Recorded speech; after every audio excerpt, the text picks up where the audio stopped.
Parlons maintenant donc comment nous assurons ce service, comment nos plateformes fonctionnent-ils donc pour détecter ces cybermenaces-là du dark web.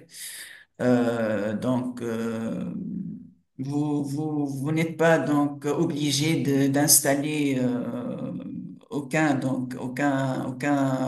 application, aucun agent au niveau de vos systèmes d'information. En fait, nos plateformes nécessitent uniquement d'introduire donc les assets exposés, par exemple tels que des adresses IP publiques, des noms de domaine, des sous-domaines, des noms de fichiers que vous utilisez, par exemple des mots-clés, donc des mots-clés qui sont spécifiques à vos entreprises, vos organisations. Donc, tous ces assets doivent être introduits au niveau de ces plateformes pour que les plateformes donc, puissent chercher des indicateurs de ciblage, des indicateurs d'attaque qui ont en relation avec ces assets-là. Et comme ça, des alertes seront bien générées. Donc, s'il y avait des menaces potentielles qui peuvent endanger vos entreprises. Euh, Au fait, nos plateformes assurant donc la structuration des données, des données, des informations au niveau du dark web, donc des milliers d'informations, de data sources, de comptes compromis, de mots de passe qui sont partagés, affichés, des données exfiltrées et des données sensibles qui sont partagées donc au niveau du dark web. Donc, toutes ces données-là, toutes ces sources de données-là seront structurées d'une manière qui facilite l'indexation, la recherche et l'investigation au niveau de ces données-là, au niveau des posts du dark web, les forums, etc. Donc, toutes ces informations seront structurées, faciles à chercher. Cela va faciliter les opérations des analystes en cybersécurité. Bien sûr, nos plateformes vous permettent de translater plusieurs langues utilisées au niveau du dark web. Au niveau du dark web, on peut trouver donc la langue russe, la langue allemande, la langue bulgare, indonésienne, turque, etc. Donc, vous pouvez facilement translater ces langues-là à la langue anglaise et comme ça, vous pouvez donc investiguer et chercher si vous êtes cible des attaques potentielles ou pas. Donc, avant de passer à la démonstration, je vais juste ici parler du workflow du monitoring de dark web. Donc, premièrement, on réalise ce qu'on appelle le discovery scan. Donc, comme je l'ai dit, pardon, comme je l'ai dit, on nécessite uniquement d'introduire quelques assets exposés, des adresses IP, des noms de domaine, même aussi des noms de fichiers, des fichiers critiques, pour savoir si ces fichiers ont été exfiltrés ou pas. On peut aussi ajouter, par exemple, des adresses email personnelles hors du domaine pour des gens bien spécifiés, pour des gens exécutifs de vos entreprises. Et puis, on assure ce qu'on appelle le threat scan. Donc, on scanne ces assets-là au niveau du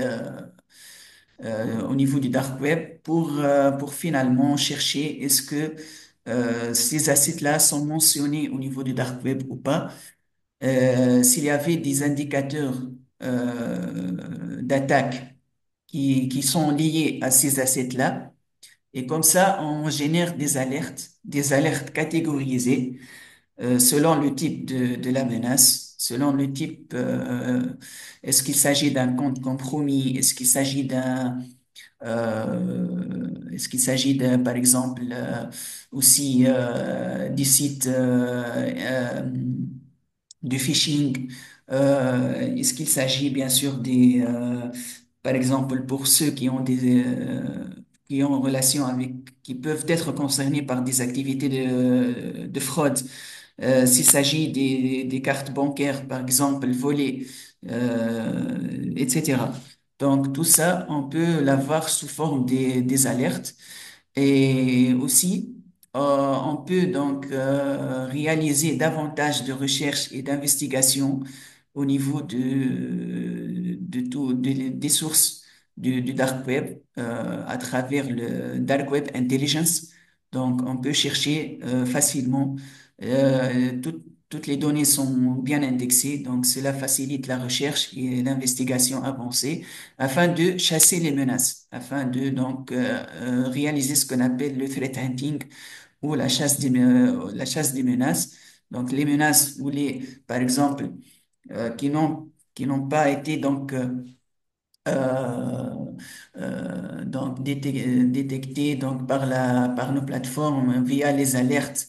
Donc vous pouvez ou les analystes peuvent donc réaliser ce qu'on appelle la chasse aux menaces en assurant des recherches plus avancées pour donc voilà détecter et analyser les attaques potentielles. Bien sûr, les alertes sont riches en données qui vont permettre de planifier des plans de réponse à des incidents. Donc, par exemple, si on trouve certains comptes qui sont compromis, donc par exemple, on peut désactiver ces comptes-là ou changer les mots de passe. Voilà, si aussi on détecte des sites phishing qui personnalisent, qui,